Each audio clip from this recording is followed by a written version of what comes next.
네, 여기서 잠깐이라고 하는 코너인데요. 근시와 원시의 교정이라고 되어 있어요. 사실 이게 뭐 시험에 문제에 나온다라고까지 얘기하기는 좀 어렵겠지만 그래도 우리가 알아두면 참 좋겠죠? 그래서 한번 알아보도록 하겠습니다.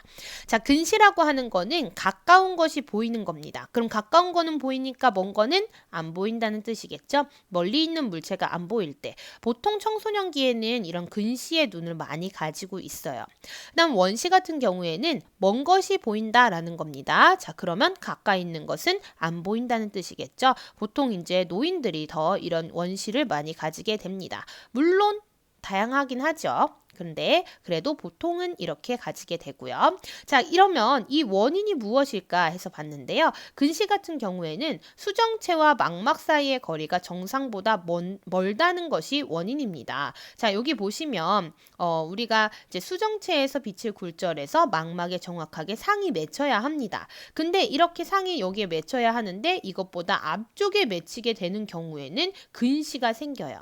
앞쪽에 맺힌다라고 하는 거는 만약에 이 사이가 그 안구의 길이가 길면 정상적으로 수정체가 작용하게 되더라도 여기에 앞쪽에 맺히게 되겠죠. 이런 식으로 이게 원인이 됩니다. 자, 그러면 앞쪽에 맺혔기 때문에 얘를 더 뒤쪽으로 퍼뜨려 줘야 돼요. 그렇죠? 그러면은 이 빛을 더 퍼뜨릴 수 있는 방법이 뭐가 있을까? 네, 맞습니다. 자, 오목 렌즈죠. 제가 지난번에도 얘기를 했지만 이 렌즈는 조금 더 두꺼운 쪽으로 빛이 휩니다. 그렇죠?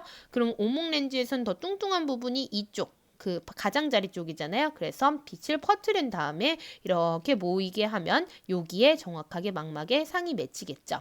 그래서 여러분들의 렌즈를 확인을 해보시면 오목 렌즈일 겁니다. 보통 지금 안경을 끼신 분들은 확인을 한번 해보세요. 만져보면 살짝 바깥쪽이 더 두꺼운 오목 렌즈를 띠게 되고요.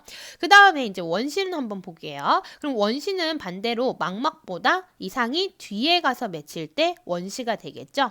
자, 그러면 이건 언제 이럴까요? 수정체랑 망막 사이의 거리가 짧을 때 이렇게 되겠죠.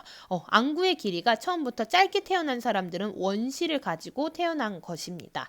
자, 가까운 곳을 볼 때 이 상이 망막 뒤에 맺힌다는 특징이 있어요. 그러면 이거를 이제 당겨오기 위해서 볼록 렌즈로 빛을 모아줍니다. 자, 그럼 이 볼록 렌즈는요, 가운데가 뚱뚱하니까 가운데 쪽으로 이렇게 빛이 모이겠죠. 그럼 모인 상태에서 한 번 더 휘니까 요 앞쪽으로 이제 상이 맺히게 되겠죠. 이런 식으로 교정을 해주게 됩니다. 그래서 근시는 오목 렌즈, 원시는 볼록 렌즈로 교정을 해주게 됩니다.